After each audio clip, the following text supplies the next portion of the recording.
Good morning everyone. तो कल हमने खत्म किया था कहाँ पर, 1857 का रिवॉल्ट देखा था और उसके साथ 1858 का जो एक्ट आया था। ठीक है, तो ऑनलाइन स्टूडेंट्स को वो जो यहाँ पे आपको विजिबल नहीं था, मैं व्हाइट में लिख रही थी, आपको विजिबल हुआ, बट ऑनलाइन वाले बच्चों को वो विजिबल नहीं हुआ। तो मैं दोबारा से वो टेबल बना रही हूँ, तो जो भी ऑनलाइन ये क्लास देख रहे हैं वो उसका स्क्रीनशॉट ले लें। उसके बाद फिर हम आगे का आज जो भी टॉपिक है उसे स्टार्ट करेंगे। ठीक है, तो पहले मैं आपको उसका टेबल जो हमने किया था, आप लोगों की रिवीजन हो जाएगी ऑफलाइन वालों की, तो ऑनलाइन वाले वो नोट डाउन कर लें, अगर तेजी से कर सकते हैं, नहीं तो स्क्रीनशॉट ले लें।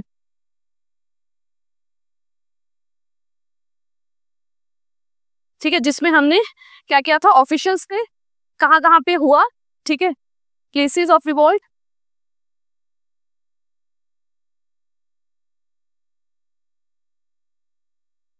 और ऑनलाइन वाले स्टूडेंट्स को जब यहाँ पे विजिबल नहीं होता है तो चैट बॉक्स में मुझे बता दिया करो, मैं उसी वक्त फिर वहीं पे मैं आपको बता दूंगी कि या दूसरा फॉन्ट यूज करके ना आपको हो जाएगा विजिबल, मुझे बता दिया करो, यहाँ चैट बॉक्स पे लिख दिया करो।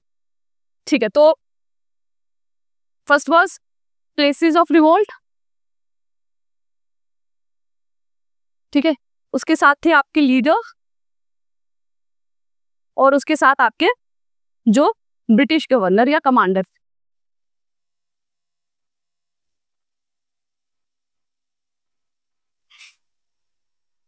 सो पहले क्या आता है, दिल्ली। दिल्ली से कौन था,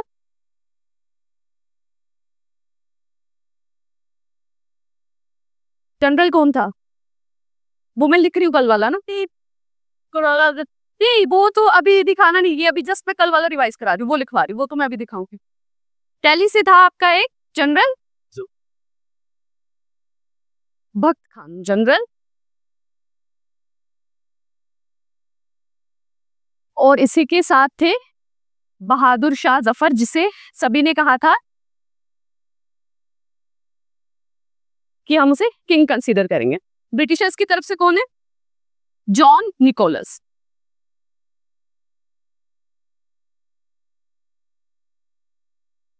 अब विजिबल है ऑनलाइन वालों को, चैट में मुझे एक बार बता देना ओके करके। दूसरा आ गया आपका, this was first, second is Lucknow. Lucknow में बेगम हजरत महल,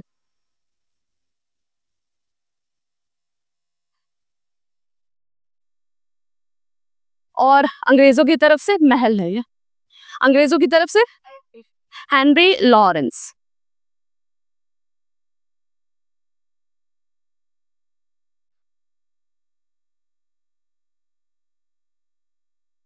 नेक्स्ट झांसी और ग्वालियर। झांसी, ये तो झांसी का तो सबको याद ही होगा, झांसी से लक्ष्मीबाई और सेकंड वाज कांतक।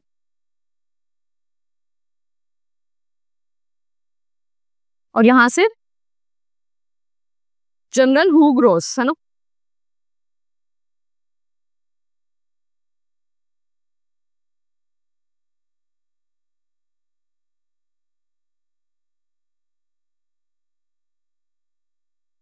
उसके बाद है आपका दो और है, बरेली और बरेली बिहार, इलाहाबाद और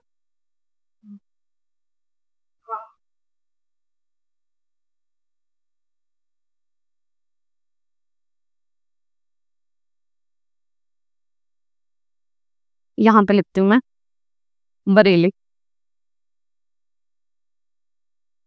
बरेली से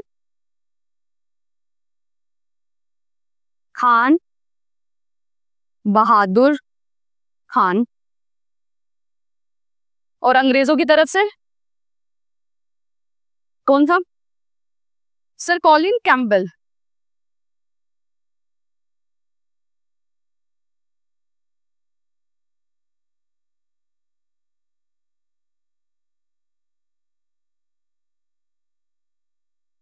नेक्स्ट फिफ्थ, फिफ्थ यहाँ, इसके अब मैं ऊपर वाली हेडिंग मिटाती हूँ, फिफ्थ यहीं पे लिखती हूँ।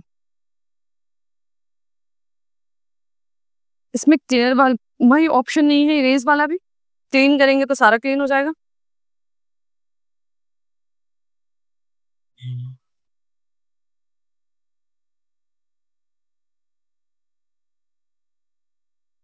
ब्रश से कलर्ड का आ रहा है,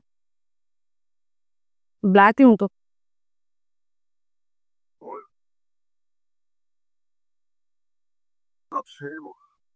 मोर में भी नहीं है, शेयर इंसर्ट फाइंडर।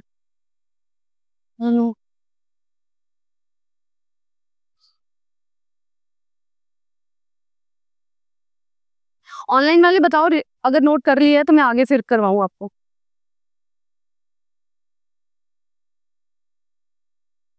ये 4 हो गए, उसके बाद 2 और हैं आपके। ठीक है, बढ़ रहे हैं आगे। Next is your Allahabad. 5th is Allahabad and, बोलो ना फिर, इससे कौन था? मौलवी, मौलवी लियाकत अली। और यहां से ओके, और लास्ट है आपका बिहार, दैट इज कुंवर सिंह।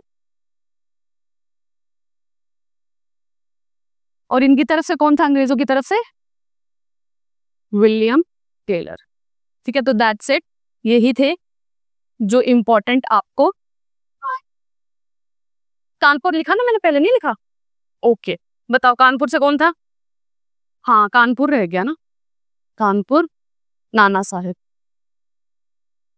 और अंग्रेजों की तरफ से द सेम, कौन था?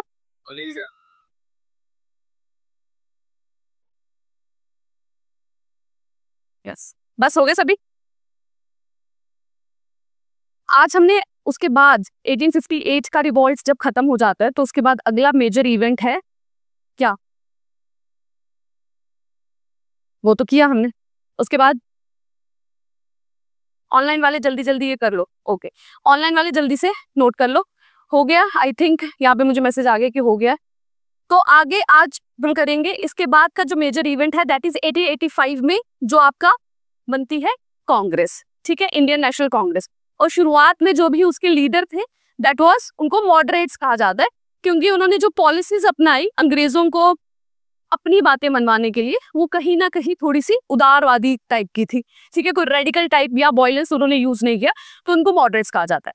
तो आज के लेक्चर में हम पढ़ेंगे कि इंडियन नेशनल कांग्रेस कैसे बनी, क्या उसके पीछे रीजंस थे, क्या क्या थ्योरीज उसकी दी जाती है। साथ एक चार्ट दूंगी मैं आपको, जो भी इंपॉर्टेंट उसकी कॉन्फ्रेंसेस हुई हैं, जो भी सेशंस रहे हैं इंडियन नेशनल कांग्रेस के, और उसमें क्या इंपॉर्टेंट इवेंट हुए हैं, तो वो आपको नोट डाउन कर रहे हैं। ठीक है, तो बढ़ते हैं आज के लेक्चर की तरफ। सो टॉपिक है हमारा formation of Indian national Congress, early phase, moderates. ठीक है, अर्ली फेज की जब हम बात करते हैं तो 1905 तक ये अर्ली फेज रहता है। 1885 में आपकी कांग्रेस बनके तैयार हुई।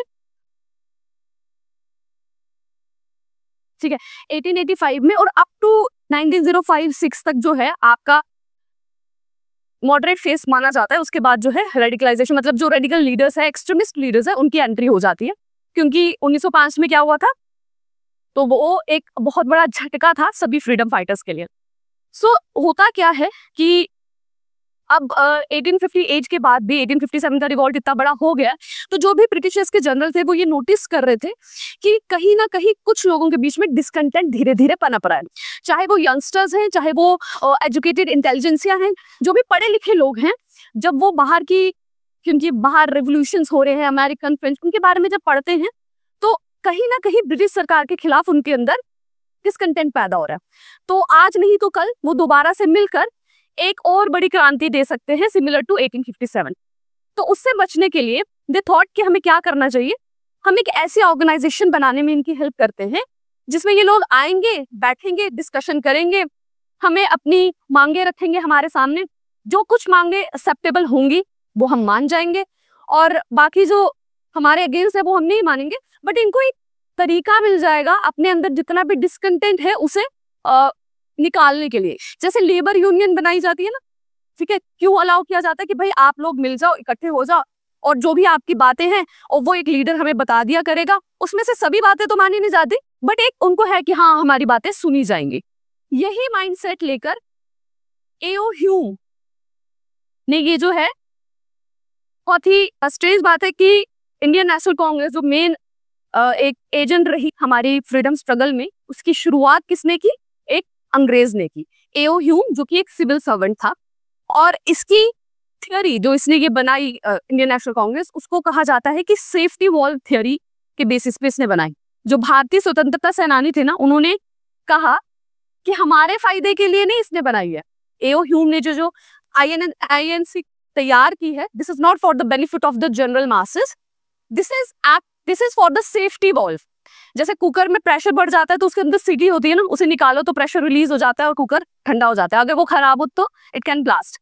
सिमिलरली कि जो डिसकंटेंट धीरे धीरे सिमर हो रहा है जनरल मासेस के अंदर, उनको उसे निकालने का एक जरिया दिया जाए, बातचीत करें, थोड़े पीसफुल प्रोजेक्शंस करें, ठीक है, उसके थ्रू उन्हें ये एक तरीका दिया जाए और लार्ज स्केल पे वो डिसकंटेंट ना बने और हमारे लिए कोई प्रॉब्लम क्रिएट ना करे।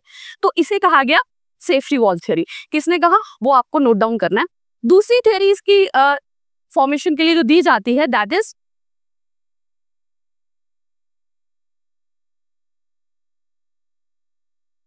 Is lightning conductor theory. ठीक है, ये दोनों ही इसकी फॉर्मेशन के बारे में बताई गई है।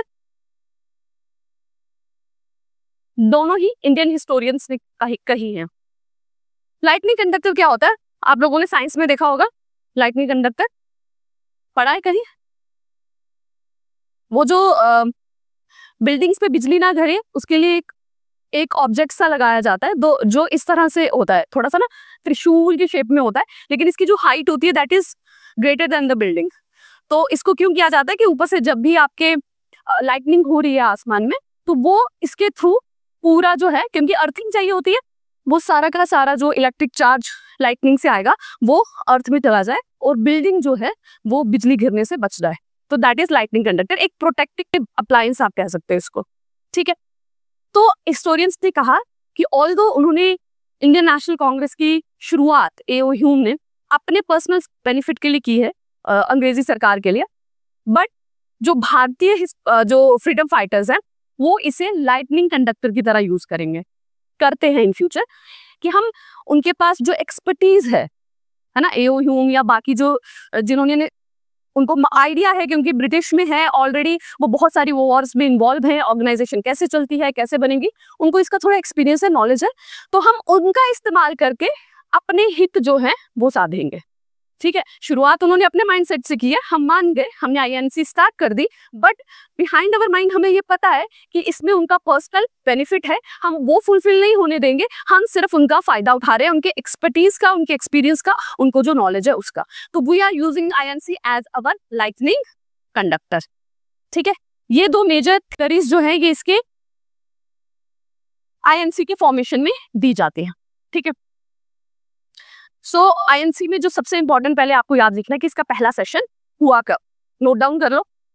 1885 में 3 लोग, ऑल्सो नाम एक ही का आता है, that is Allan Octavian Hume, लेकिन जो और फेमस लीडर्स थे उनके साथ मिलकर वो ये सलाह मशवरा करते हैं कि एक ऐसी ऑर्गेनाइजेशन बनानी चाहिए जहां पे जो भी सोशल एक्टिव या पॉलिटिकल एक्टिव लोग हैं वो पार्टिसिपेट करें। ठीक है, और पहला सेशन इनका दिसंबर में होता है, दिसंबर 1885। ठीक है, चेयरमैन कौन थे ये भी आपको याद रखना है, बहुत बार एग्जाम में पूछा गया है, उमेश चंद्र बनर्जी। कितने लोग थे ये भी आपको याद रखना, 78 लोग थे, या आगे नीचे आएगा 72 यहां लिखा है। ओके, ठीक है, तो 3 चीजें आपको लिखनी है। बनी 1885 में, पहला सेशन 1885 दिसंबर में होता है, कहां होता है ये भी आपको याद रखना है, बॉम्बे में, बॉम्बे में होता है। चेयरमैन कौन थे? उमेश चंद्र बनर्जी। कितने लोगों ने पार्टिसिपेट किया? 72, जिसमें रिफॉर्मर्स भी हैं, जर्नल, सभी मिडिल क्लास लोग, मतलब सभी हाईली एजुकेटेड लोग हैं। कॉमन मास अभी आप देखोगे इसमें नहीं है। ठीक है, पीजन समझ लो, ट्राइबल समझ लो, जो कहीं ना कहीं पॉलिटी से बहुत दूर हैं, वो अभी आईएनसी का पार्ट नहीं है। वो गांधी जी के आने के बाद आईएनसी का पार्ट बनते हैं। ठीक है, तो अभी कौन कौन है, लॉयर्स हो गए, जर्नलिस्ट हो गए। ठीक है, और लोकेशन बॉम्बे में क्या है, गोकुलदास तेजपाल संस्कृत कॉलेज। इसको मैं ऊपर करती हूँ, जस्ट अ सेक, 2 सेकंड रुको। ठीक है, अब ठीक है, मैं अंडरलाइन करती हूँ जो जो आपको लिखना है। बॉम्बे में, ठीक है, दिसंबर 1885, भूमेश चंद्र बनर्जी, 72 लोग। ठीक है, और this is the location, exact location, Gokuldas Tejpal Sanskrit college. Mostly state का नाम ही पूछते हैं, कॉलेज का नहीं, बट पूछे तो। ठीक है, अर्लियर ये पुणे में होने वाला था, लेकिन वहां पे डिजीज का आउटब्रेक हो जाता है, तो ये शिफ्ट कर देते हैं बॉम्बे में। ठीक है,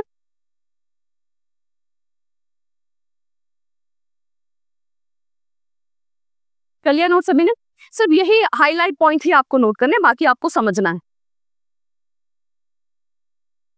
ठीक है, एओ ह्यूम है कौन? सिविल सर्वेंट है, पूछेंगे नहीं आपको, जस्ट रीड इट डाउन। एक सिविल सर्वेंट है, जो मैंने आपको बताया क्या माइंडसेट लेके चल रहा है, वो देख रहा है कि छोटी छोटी जगहों पे जो पढ़े लिखे लोग हैं उनके अंदर विरोधाभास जो है, डिस्कंटेंट जो है वो आ रहा है, और वो कहीं ना कहीं अंग्रेजी सरकार के खिलाफ खड़े हो रहे हैं।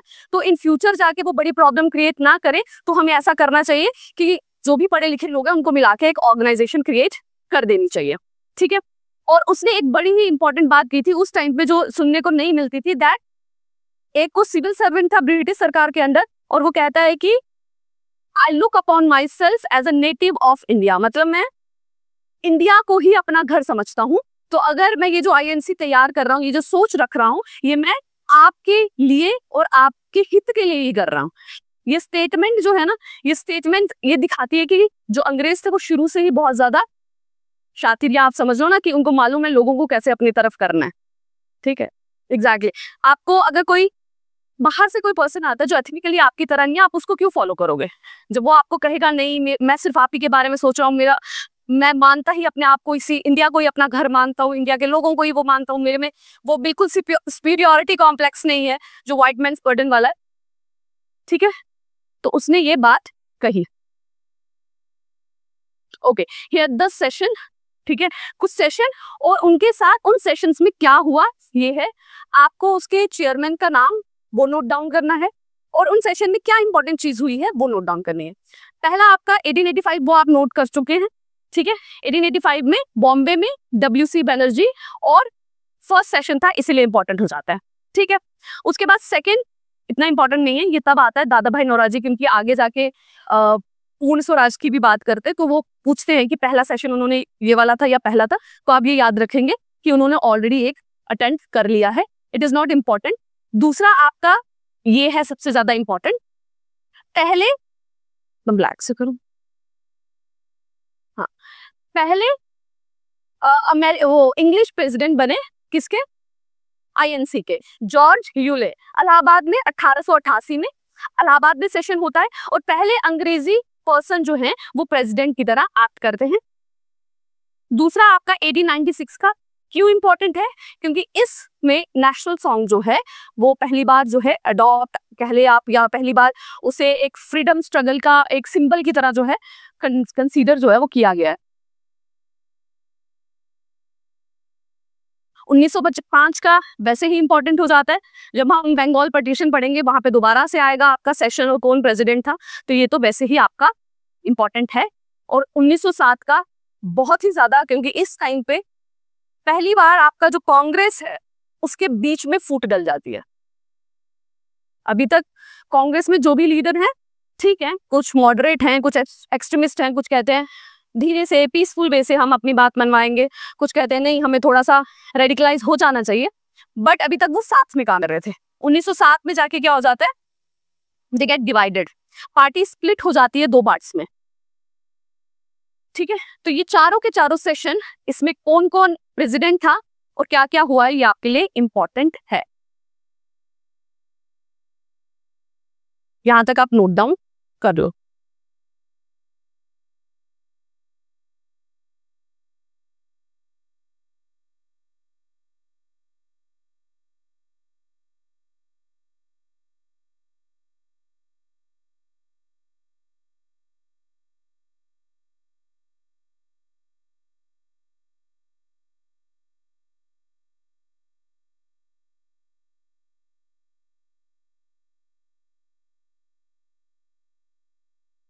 ये 5 और 7 आगे हमारा डिस्कशन में आएगा, तब ये दोबारा रिपीट होगा। बस आपका एक जगह पे सारी प्रेसिडेंट्स हो जाए इसीलिए लिखवा रही हूँ, अदरवाइज ये आगे हमने डिस्कस करना है। हो गया। उसके बाद 1909 आप छोड़ दें, वो हम एक्ट के अंदर करेंगे। देन 1911 का आप मार्क कर सकते हैं, उतना इंपॉर्टेंट नहीं है, अभी तक पूछा कभी नहीं गया है, ठीक है। 1911 का, देन योर 1916, ये सब हमने डिटेल में डिस्कस करना है। जस्ट एक पॉइंट पे आपकी सारी जो है इन्फो आ जाए, उसके लिए ये है। फिर आपका 1917 का वेरी वेरी इंपॉर्टेंट, ठीक है, ये तो सबसे ज्यादा इंपॉर्टेंट है, बहुत बार पूछा गया है। पहली विमेन प्रेसिडेंट और पहली इंडियन विमेन प्रेसिडेंट दोनों, ठीक है। विमेन जो थी वो एनी बेसेंट रही थी प्रेसिडेंट आईएनसी की, लेकिन भारतीय कौन थी? सरोजनी नायडू, ठीक है। ये दोनों बहुत बार क्वेश्चंस एग्जाम में पूछे गए हैं जब भी आईएनसी से रिलेटेड क्वेश्चन आता है।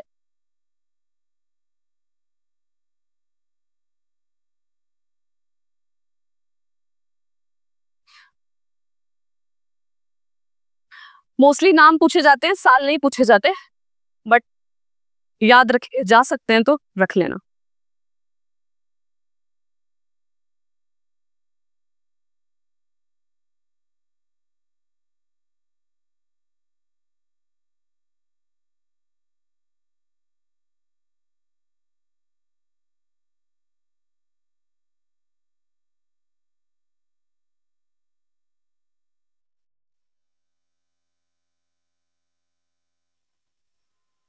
हो गया, लिख लिया सभी ने? इसको तो पिन कर ले तू आंसर।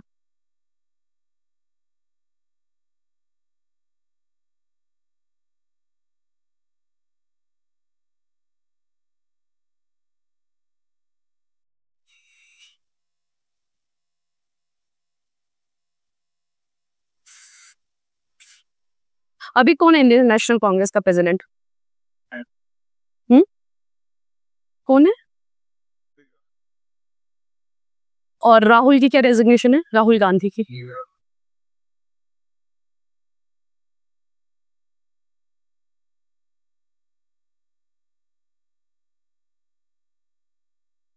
लिख लिया सभी ने? पढ़े आगे? ऊपर वाले तो आप लिखे होंगे, 9 की जरूरत नहीं है, ये तीनों।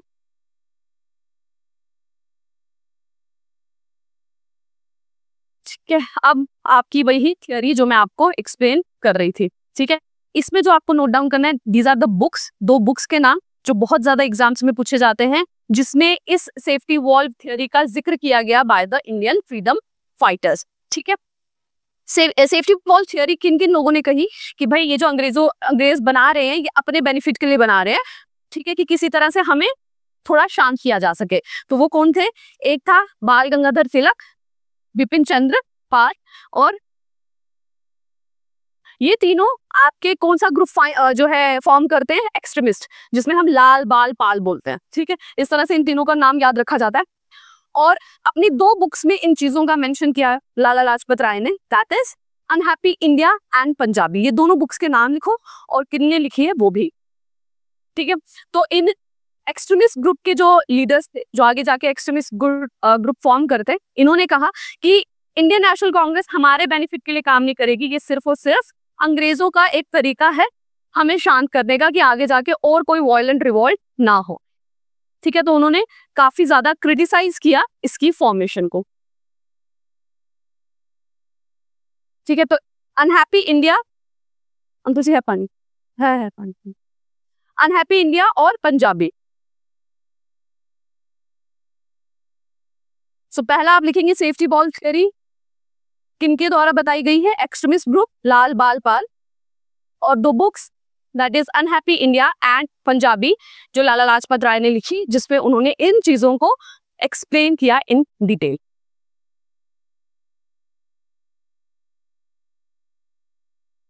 ठीक है। जस्ट अ सेक, इसमें कुछ, हाँ जी, उसमें बेटा वही नाम ही थे, वो नोट नहीं किया आपने? वो बस नाम है और बुक्स के नाम है, बाकी डिटेल नोट करने की जरूरत नहीं है, ठीक है। सो that was about safety wall. दूसरी आती है आपकी लाइटनिंग कंडक्टर। ये किसने कही थी? जो मैंने अभी आपको एक्सप्लेन किया कि लाइटनिंग कंडक्टर की ऑल्दो अंग्रेज उसको अपने बेनिफिट के लिए यूज कर रहे हैं, बट हम उनकी एक्सपर्टाइज का इस्तेमाल करके इसको अपने बेनिफिट के लिए बना लेंगे। तो उसमें थे जो मेजर पोर्शन था उनका, वो थे गोपाल कृष्ण गोखले।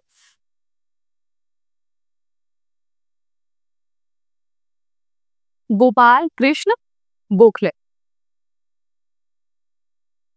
ठीक है। उन्होंने कहा कि हमें बहुत अच्छे से पता है क्या माइंडसेट है अंग्रेजों का, बस हम सिर्फ उनका, जैसे वो हमारा फायदा उठाने की कोशिश कर रहे हैं, हम भी उनका सिर्फ फायदा ही उठा रहे हैं, ठीक है। एनलाइटेड एम्पेरियलिस्ट जो लोग हैं, जिनको बाहर की नीतियों की नॉलेज है, उनका फायदा उठा के कि लेजिस्लेटिव में कैसे रिफॉर्म चाहिए, आगे जाके हम एग्जीक्यूटिव में कैसे रिफॉर्म लाएंगे, तो हम उनकी सिर्फ गाइडेंस लेंगे और अपना हित साधेंगे, ठीक है। So first line is important, वही आपको नोट करनी है,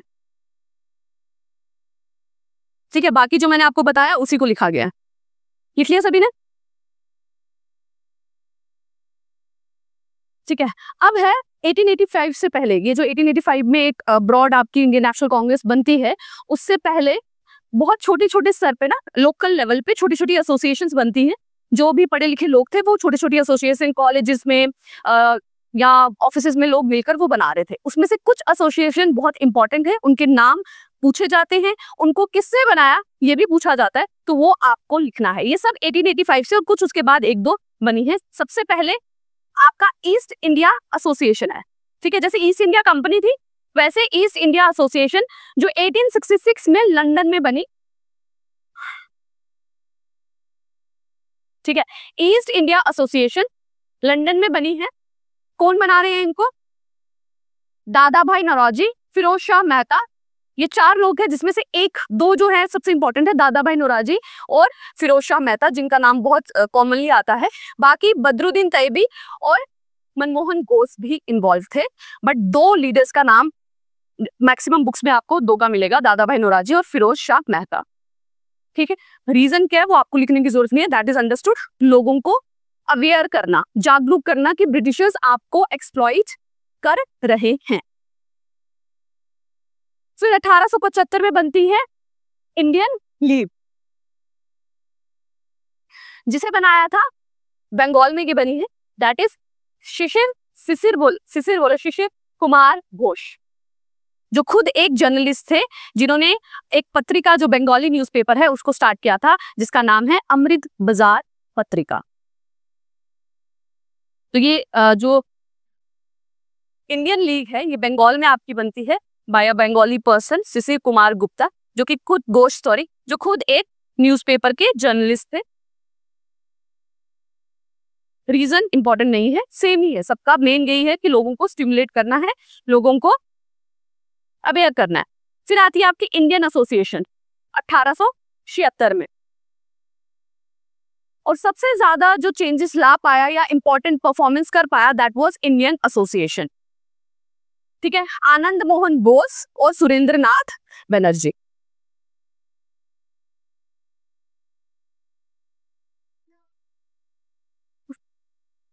दिस इज मोस्टली आपके मद्रास और बॉम्बे वाला रीजन जो है वही इंक्लूड किया गया है। प्री कांग्रेस, सभी प्री कांग्रेस ही है क्योंकि 1885 से पहले बन रहे हैं। तो अंग्रेज एओयू ये नोटिस कर रहे हैं कि छोटी छोटी ऑर्गेनाइजेशन बन रही है, एक लार्ज स्केल हम बनाते हैं जिसमें ये सभी पार्टिसिपेट करेंगे और बैठ के बातचीत करेंगे।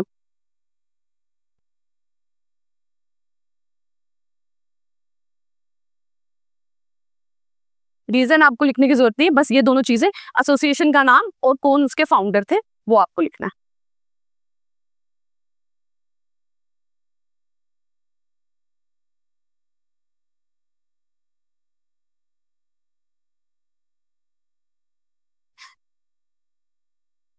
ऑनलाइन वाले स्क्रीनशॉट ले लिया करो, जल्दी हो जाता है। आप लोगों ने लिख लिया सभी ने नाम, और वही लिखना है, एसोसिएशन का नाम हो गया।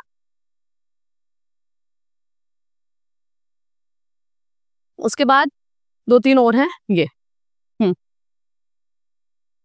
पूर्ण सार्वजनिक सभा 1870 में बनी थी। पूना सार्वजनिक सभा, पूर्ण नहीं है, पूना सार्वजनिक सभा, जिसे बनाया था एमजी रानाडे और गणेश वासुदेव जोशी ने। मैं बार बार बता रही हूँ, रीजन इंपॉर्टेंट नहीं है, रीजन आपको क्योंकि ऑब्जेक्टिव है तो नहीं पूछा जाएगा। जस्ट एसोसिएशन, ये मैं ऊपर करती हूँ, तीनों एक साथ आ जाएंगे, फिर खींच लो फोटो, ठीक है। सो एसोसिएशन का नाम और किसने बनाई। देन आपकी बॉम्बे प्रेसिडेंसी एसोसिएशन आती है, जो फिरोज शाह मेहता, केटी तेलंग और बदरुद्दीन तैयबी ने बनाई है। ये सब फिर एक इंपॉर्टेंट पर्संस बन जाते हैं आईएनसी में, ये सारे मिलके फिर आईएनसी में आ जाते हैं।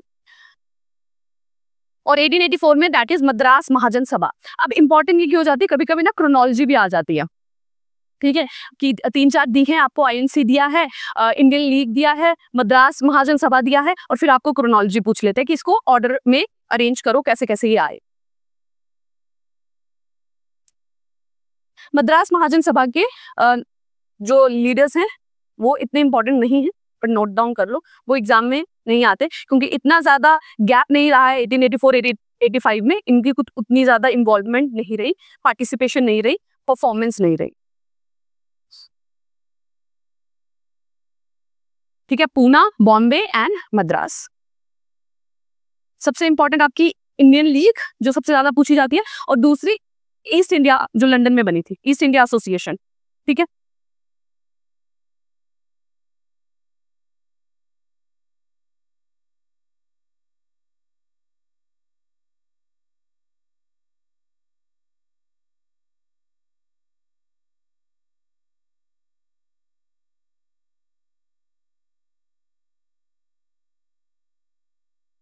जल्दी नोट डाउन करो।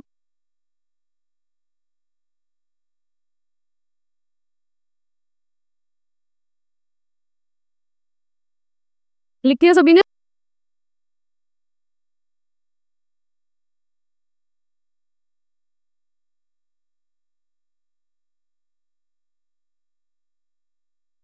देन हो गया सबका। Then you are moderate and extremist. हमारे आज के लेक्चर में मॉडरेट ही है। मॉडरेट में बनने से पहले 1885 में बन रही है कांग्रेस, उससे पहले एक एक्ट आता है जिसमें एक इंपॉर्टेंट चीज होती है, बहुत सारी फीचर्स हैं उसमें, लेकिन एक फीचर इंपॉर्टेंट है जो आप नोट डाउन करेंगे, that is the act of 1861।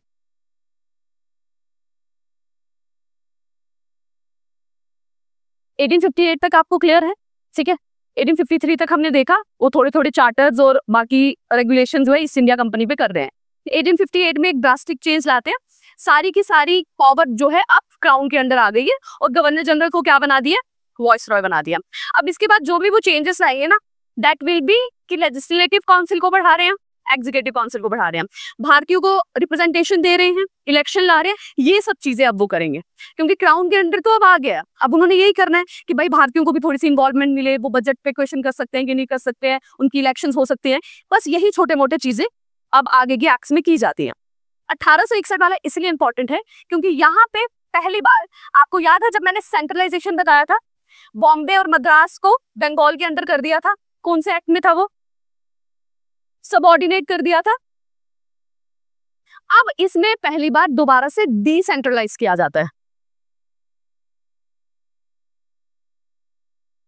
दोबारा से आपका जो मद्रास और बॉम्बे है ना, उसे बंगाल के अंडर से हटा दिया गया है, ठीक है, डिसेंट्रलाइजेशन की गई है। जो 1773 में आपके सेंट्रलाइजेशन हुई थी उसे रिवर्ट किया जाता है इन द 1861 एक्ट।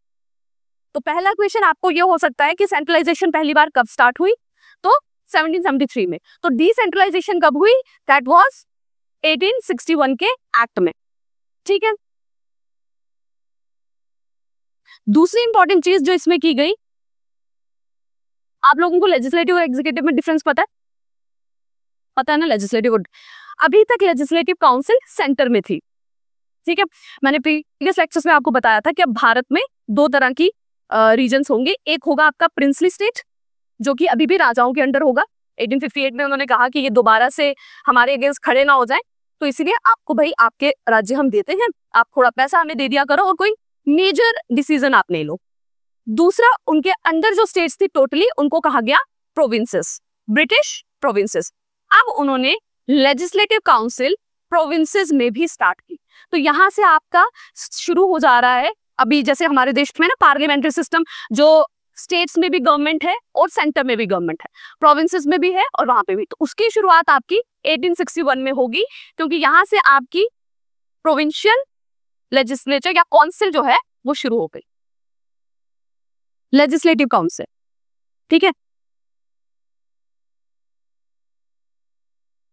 ये दिख रहा है, ये आई थिंक नीचे वाला पोर्शन इनको नहीं दिख रहा है, इसको मेरे को ब्लैक में लिखना पड़ेगा।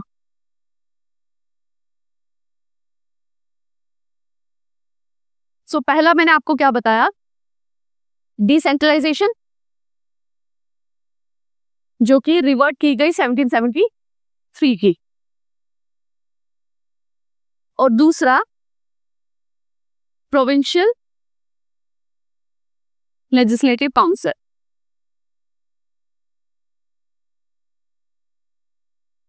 अब आपके प्रोविंसेस में भी काउंसिल्स होंगे, ठीक है। और इसमें उन्होंने कहा कि इंडियन को पार्टिसिपेट कराएंगे, लेकिन इलेक्शन से नहीं, नॉमिनेट से। ठीक है, इंडियन की पार्टिसिपेशन, इंडियन की पार्टिसिपेशन होगी but not through direct election, just by nominations. ठीक है,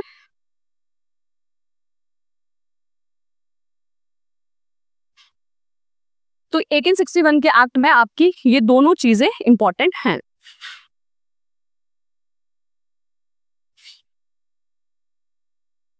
तो पहली बार शुरुआत किया इंडियन पार्टिसिपेंट्स को as a non official member, इनको कहा जाता था नॉन ऑफिशियल मेंबर। उतने पावर नहीं है इनकी, ठीक है। जैसे आप लोगों को बोलो आ जाओ आप भी पार्लियामेंट में, लेकिन आप ज्यादा कुछ कर नहीं सकते। आपको कहीं पे कोई क्वेश्चन है आप पूछ नहीं सकते, किसी पे सवाल नहीं उठा सकते, किसी बिल को पास होने से रोक नहीं सकते, बट आपको वहां पे रहने की इजाजत दे दी गई है कि आप देखें सारा प्रोसेस क्या है। तो नॉन ऑफिशियल मेंबर्स है, इंडियन पार्टिसिपेशन स्टार्ट हो गई है, और प्रोविंशियल लेजिस्लेटिव काउंसिल स्टैब्लिश की गई है, और डिसेंट्रलाइजेशन जो पहली बार आपकी 1773 में स्टार्ट हुई थी उसे रिवर्ट कर दिया। क्लियर हो गया कि 1861 का नहीं, वो उसके अगले में 1892 में, वो इनडायरेक्ट इलेक्शन है, डायरेक्ट इलेक्शन उसके बाद से। क्लियर है यहाँ पे, ठीक है। अब 1885 में ऑनलाइन वालों को भी क्लियर है, चैट में बता देना मुझे जहां पे डाउट है। अब आ गया आपका मॉडरेट फेस, ठीक है। मॉडरेट फेस में मैंने जैसे आपको पहले बताया रेडिकलाइजेशन नहीं है, मकसद उनका देश को आजाद कराने का नहीं है। उनका मकसद क्या है, उनको ये नहीं चाहिए कि हमें ब्रिटिशर्स से अलग होना है, कि आप रूल करो, हमें थोड़ी सी रिप्रेजेंटेशन दे दो, हमारी बातें थोड़ी सुन लो। क्या क्या डिमांड्स थी वो हम लिखेंगे, क्योंकि अंग्रेज जो थे वो बहुत एक्सप्लॉयटेटिव एक्ट्स ला रहे थे। जैसे एक एक्ट था आपका आर्म्स एक्ट।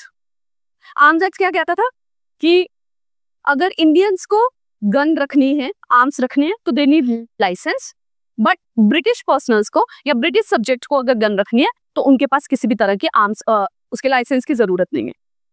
उसी तरह से उन्होंने प्रेस पे सेंसरशिप लाई थी कि भाई आपको अगर कुछ भी छापना है पहले आपको गवर्नर से परमिशन लेनी पड़ेगी, आपको जो है फीस पे करनी पड़ेगी, और अगर आप ब्रिटिश सरकार के खिलाफ जाते हैं या कुछ भी ऐसा लिखते हैं तो हम आपकी प्रेस को बंद कर देंगे।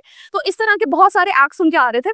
सो मॉडरेट्स का क्या था, वो पोजेशंस करते थे, पीसफुल पैम्फलेट्स बांटते थे, मीटिंग्स करते थे, लोगों को अवेयर करते थे, और जाके रिटर्न में गवर्नर को और ब्रिटिश सरकार को अपनी डिमांड्स लिखते देते थे, ठीक है, कि आप हमारी ये डिमांड माने। उसमें से कुछ डिमांड्स गवर्नमेंट मानती थी और कुछ नहीं मानती थी, लेकिन प्रोसेस इनका यही रहता था कि भाई हमें क्या करना है, हमें अपनी गवर्नेंस को थोड़ा बेटर बनाना है under the British influence only, ठीक है। उससे हमें आजादी नहीं चाहिए, dominion status, we are good at dominion status. Dominion status क्या होता है, जहां पे आप किसी के अंडर हैं, कोई भी मेजर डिसीजन आप खुद नहीं ले सकते, लेकिन थोड़े बहुत आपके राइट्स देखे जाते हैं, ठीक है। बाहर में आपको फाइनेंसिस हो गया, आपका कम्युनिकेशन हो गया, आपका डिफेंस हो गया, आपका फॉरेन अफेयर्स, वो सब उनके कंट्रोल में रहेगा।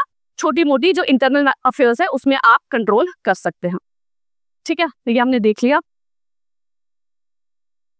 ओके। ये तो आपका उसमें आ गया, इसमें जो मैंने आपको टेबल बताया था, ठीक है। उसके बाद एक एक्ट आया आपका 1892 का, 1892 का एक्ट।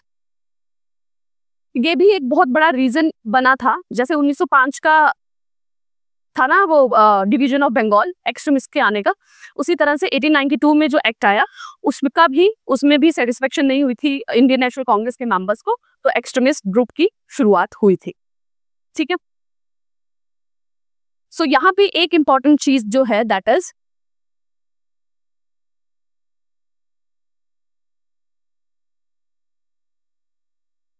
पहला ये करते हैं, लेजिस्लेटिव काउंसिल प्रोविंस में बन चुकी है 1861 में, ठीक है। अब इन्होंने क्या किया, उसको एक्सपैंड कर दिया, मतलब उसके मेंबर्स बढ़ा दिए,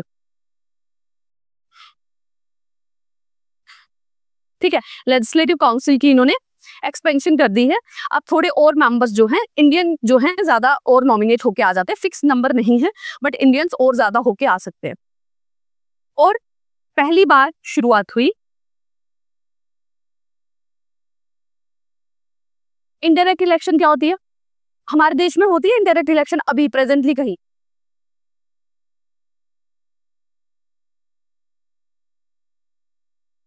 हाँ, क्यों कहते हैं हम उसको इनडायरेक्ट? एकदम, ताकि वहां पे एमपी और एमएलए जो हैं वो चुन रहे हैं, इसीलिए उसको इनडायरेक्ट इलेक्शन कहा जाता है, ठीक है। ऑल्दो इसमें इनडायरेक्ट इलेक्शन नहीं था, बट जैसे आप ले रहे हैं ना किसी इंपॉर्टेंट रीजन, बनारस लखनऊ से आप मेंबर्स को ले रहे हैं, तो वहां का जो नवाब है, वहां का जो मेजर ऑफिशियल है, वो पर्सन नॉमिनेट करके भेज सकता है, इसीलिए इसको इनडायरेक्ट जो इलेक्शन जो है वो कहा गया कि पहली बार शुरुआत 1892 के एक्ट में हुई, ठीक है। साथ ही लेजिस्लेटिव और एग्जीक्यूटिव काउंसिल है अभी, तो एग्जीक्यूटिव को क्वेश्चन पूछने का हक दिया जाता है कि अब लेजिस्लेटिव काउंसिल एग्जीक्यूटिव को क्वेश्चन पूछ सकती है, राइट टू क्वेश्चन एग्जीक्यूटिव।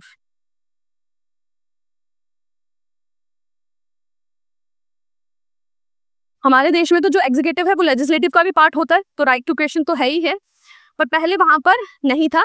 आप एग्जीक्यूटिव को नहीं पूछ सकते थे, गवर्नर जनरल जो भी इंप्लीमेंट कर रहे हैं, आप लेजिस्लेटिव काउंसिल के पार्ट हैं, आप रूल्स बना रहे हैं, कानून बना रहे हैं, लेकिन उसको इंप्लीमेंट किस तरीके की किया जा रहा है, उसे पूरी तरीके से इंप्लीमेंट हो रहा है कि नहीं हो रहा है, उसके रिगार्डिंग आप क्वेश्चन नहीं कर सकते हो गवर्नर जनरल या उसकी एग्जीक्यूटिव काउंसिल को।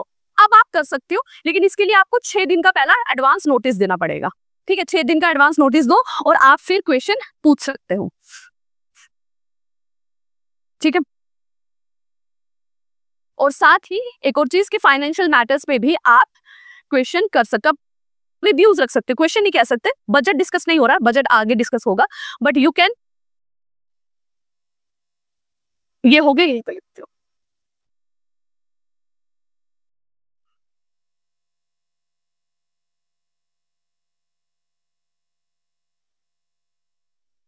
धीरे धीरे आपको थोड़ा सा और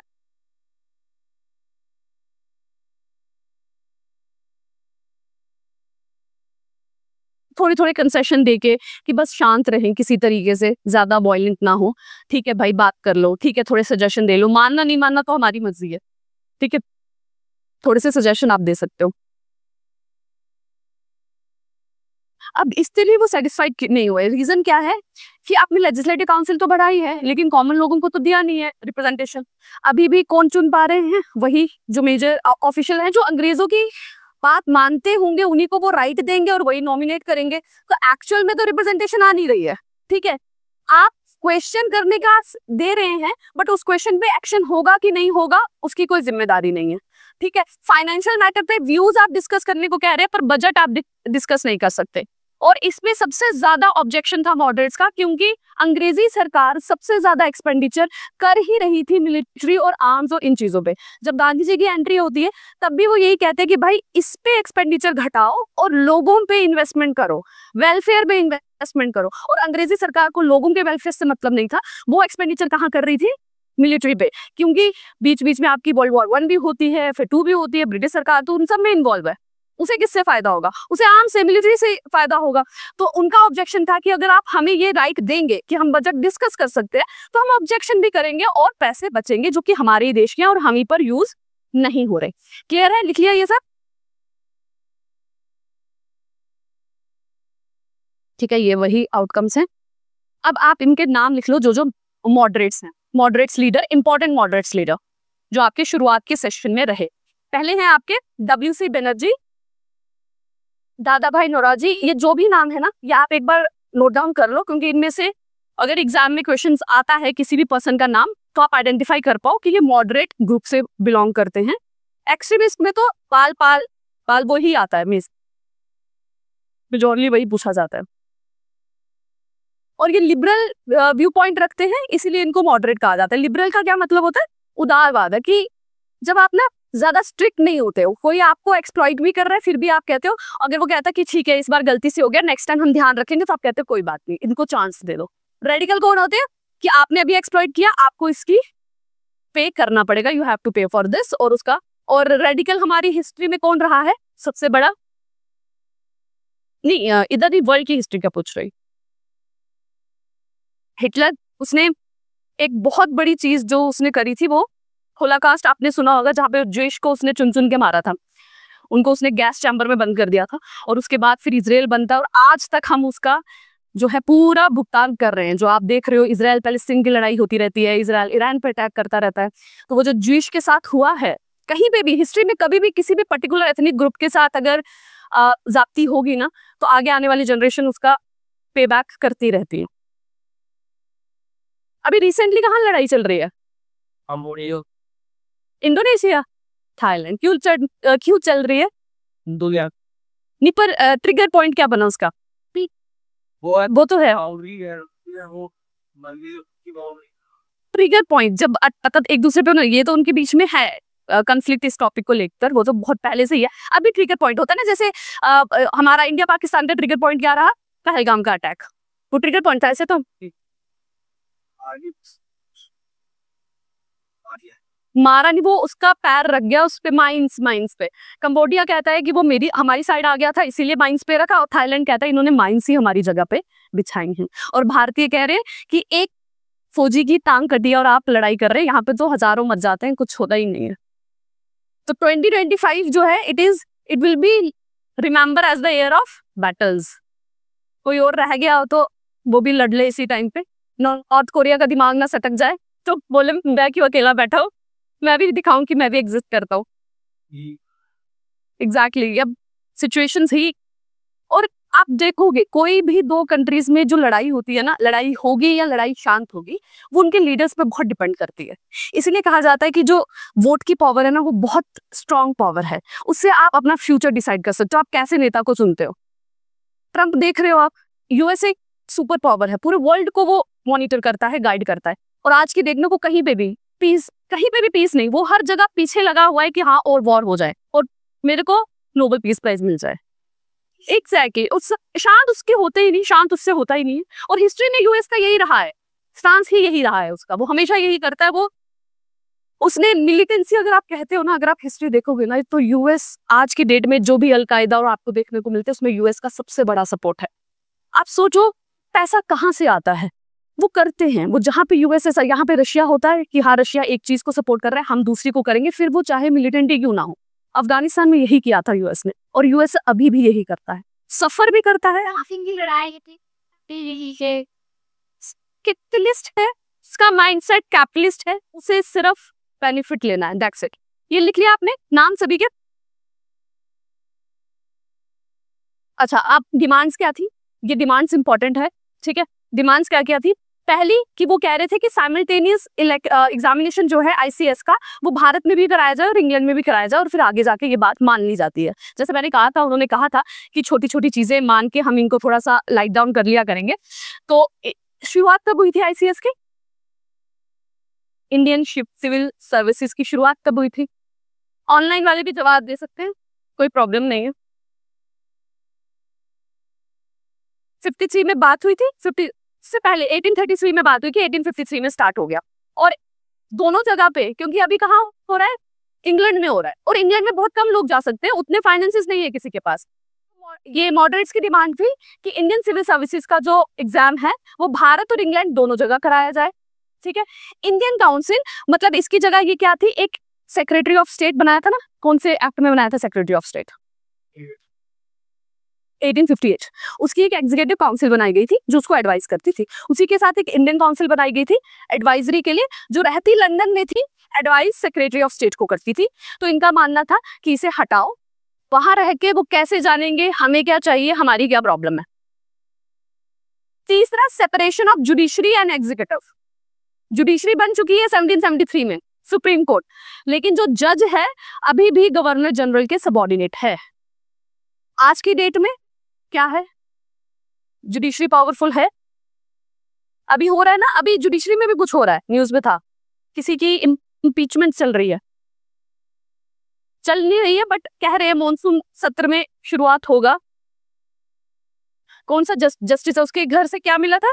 उसके घर में आग लग गई और जब फायर ब्रिगेड पहुंचा उसको जले हुए नोटों की थप्पियां दिखी है। इमेजिन, ये हमारी जुडिशरी है। और the repeal of arms act जो मैंने आपको बताया, आर्म्स एक्ट क्या है कि लाइसेंस चाहिए, इंडियंस को चाहिए, अंग्रेजों को लाइसेंस नहीं चाहिए। और मिलिट्री की जो हमेशा से डिमांड थी कि हायर रैंक में हमें अपॉइंट करो। आप लोग क्लिक करिए करो, फिर घर जाके नोट करिए करो, फोन तो होते हैं आपके पास, हैं? अच्छा, ये बात भी है, फोन पे ही रह जाते हैं। ठीक है। और reduction of military expenditure, military ने हाईएस्ट रैंक पे भारतीयों को रखो, और जो पैसे ले रहे हो, पैसे एक्सपेंडिचर कर रहे हो आप मिलिट्री का, हम किसी से लड़ नहीं रहे। भारत की इस वक्त किसी के साथ कंफ्लिक्ट नहीं था, ये अफगानिस्तान के साथ कोई लड़ाई नहीं है, ना थाईलैंड, यहाँ पे जो म्यांमार, किसी के साथ कोई लड़ाई नहीं, अपने अंदर ही ठीक है, बट अंग्रेजों की सबके साथ थी और हर जगह वो भारतीय सैनिकों को यूज करते थे। और परमानेंट सेटलमेंट लाओ, रायतवाड़ी और महलवाड़ी को हटाओ, ताकि जमींदार की फिर हम रेवेन्यू को भी, इसमें एक रेवेन्यू रिडक्शन की भी एक डिमांड थी उनकी।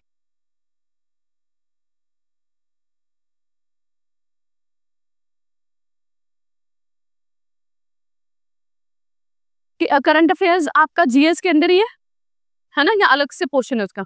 जीएस के अंदर ही करंट अफेयर्स भी रखा करो ध्यान में। करंट अफेयर्स का कोई स्पेसिफिक सिलेबस थोड़ी है आपका, जनरल सब कुछ है ना। करंट अफेयर्स लिख लिया सभी ने?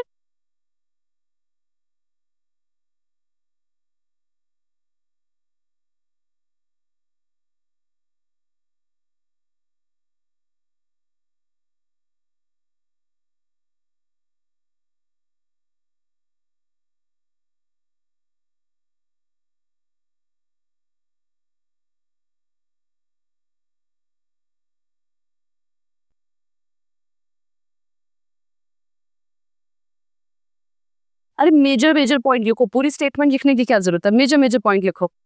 आर्म्स एक्ट को करना, इंडियंस की हायर रैंक पे, इंडियन प्रमोशन, ऐसे करके लिख सकते हो। ठीक है, आपको अंडरस्टैंडिंग चाहिए, सब्जेक्टिव पेपर आपको करना नहीं है तो पूरी स्टेटमेंट की जरूरत नहीं है।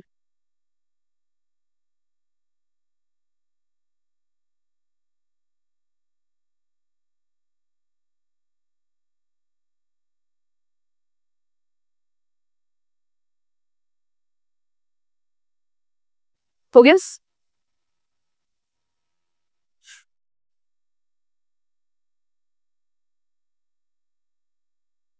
लैंड रेवेन्यू उसी में आ गया।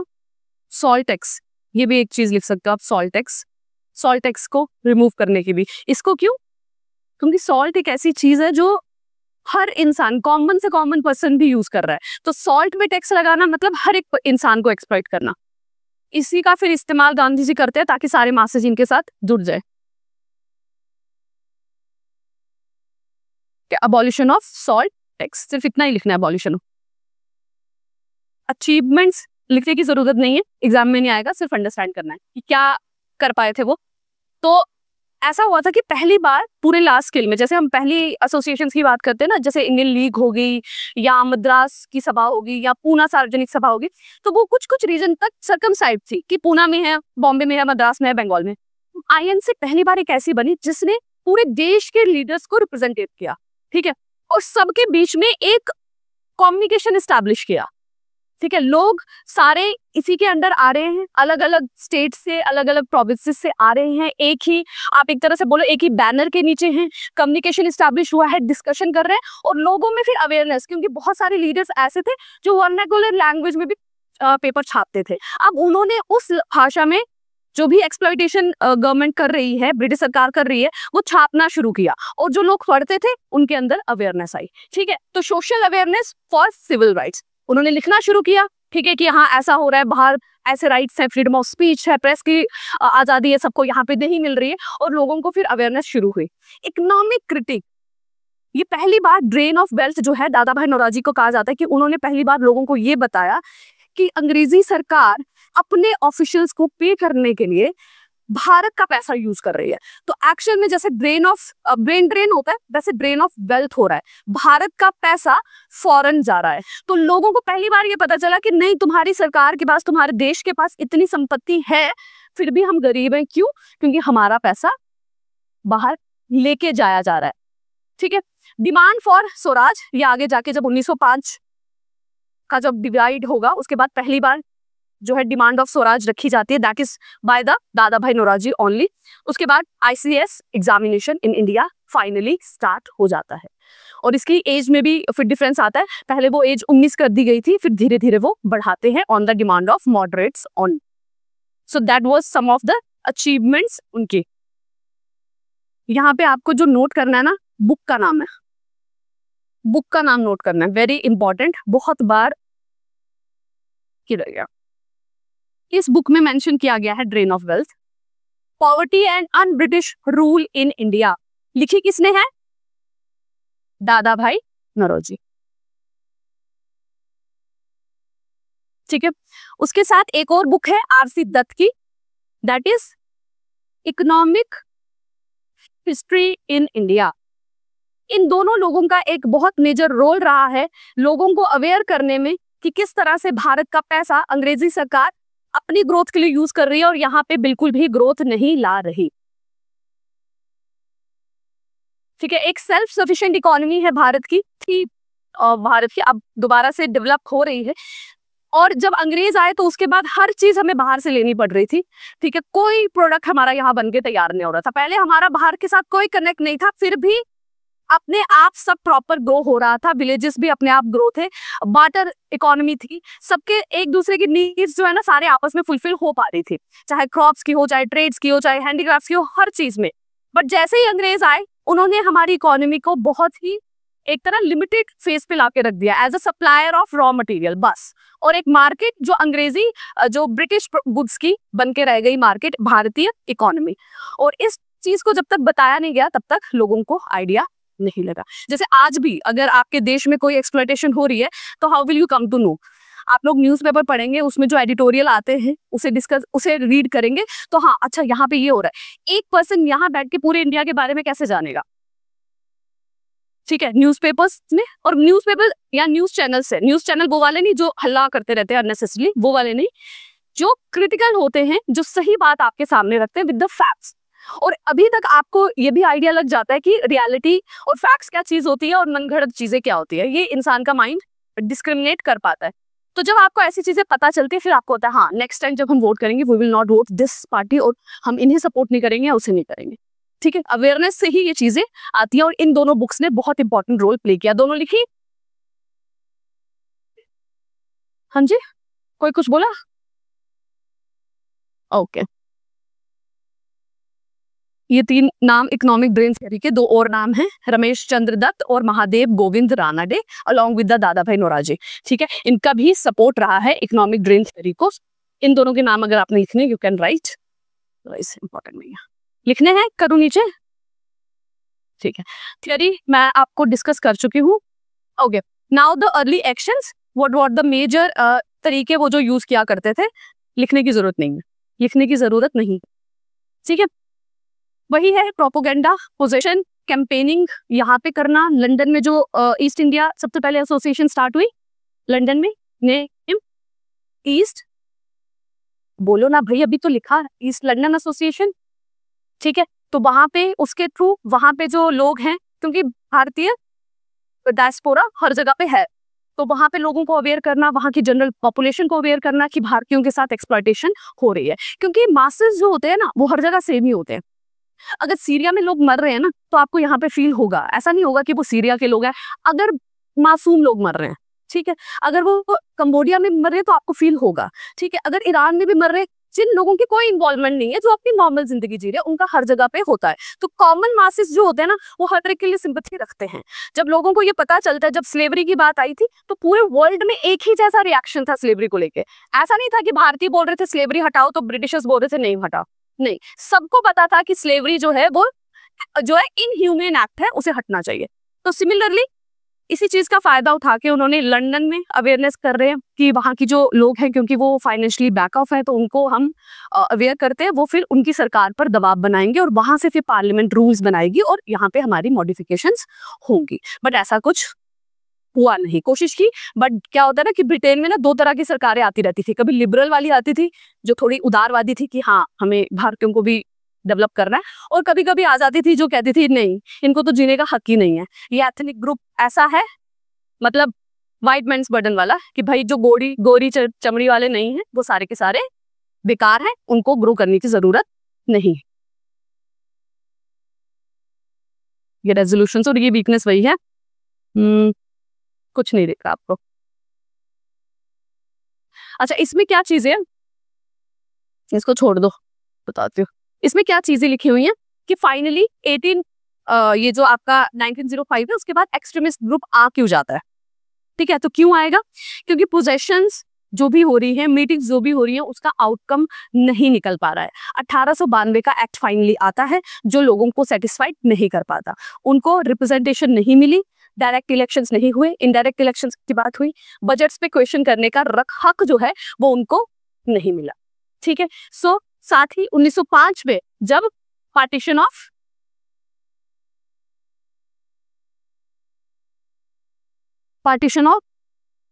बंगाल होता है, ये वो रीजन है जिसकी वजह से आपका एक्सट्रीमिस्ट ग्रुप जो है वो निकल के आएगा।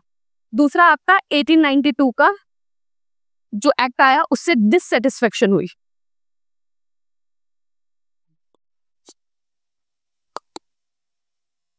ठीक है,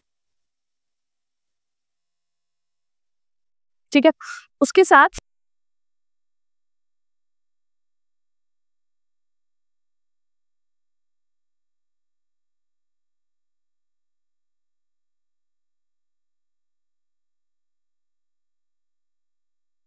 ये ना 1904 में आया था, ये 1905 की बात है, और ये 1892 वाला है।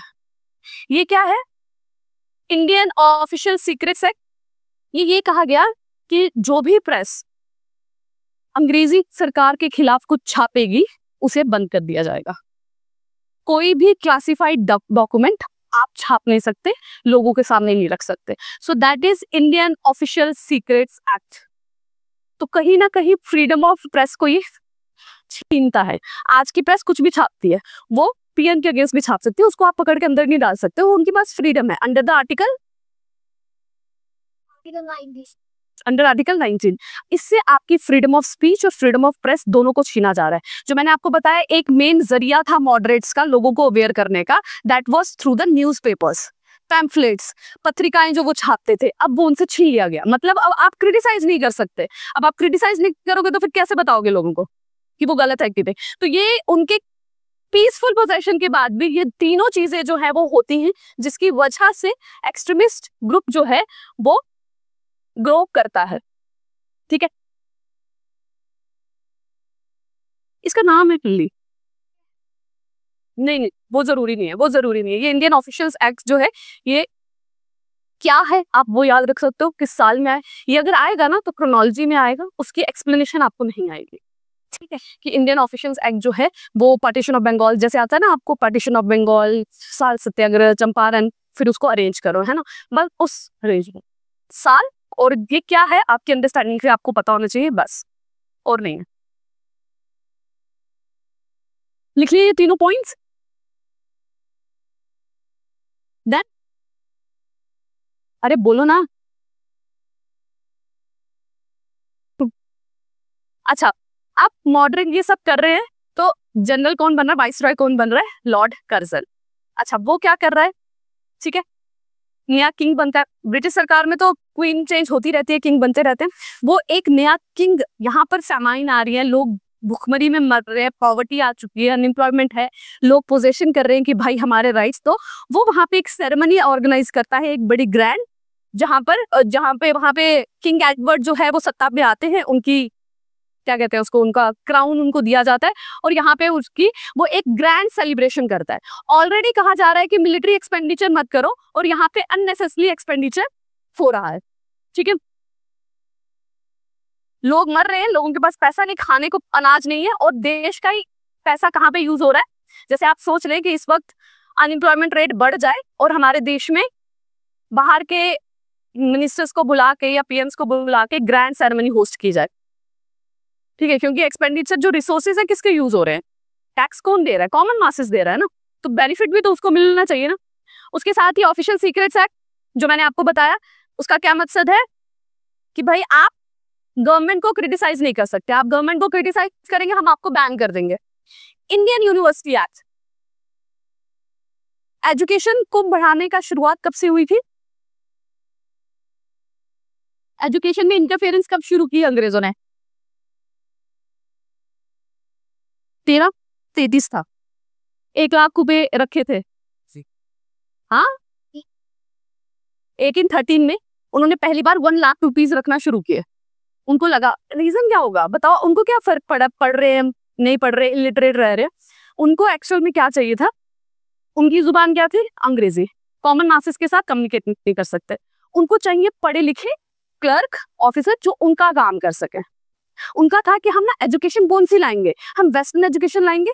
जब वो वेस्टर्न एजुकेशन पढ़ेंगे, ब्रिटेन की उसकी ना महान साम्राज्य के बारे में पढ़ेंगे, तो वैसा ही माइंडसेट डेवलप करेंगे कि इंग्लैंड बहुत महान है, हमें उसी के अंडर रहना है, उसी का काम करना है। और पढ़े लिखे होंगे तो हमारी अंडरस्टैंडिंग समझ पाएंगे, हमारी बात समझ पाएंगे और हमारी बातें आगे तक पहुंच जा पाएंगे।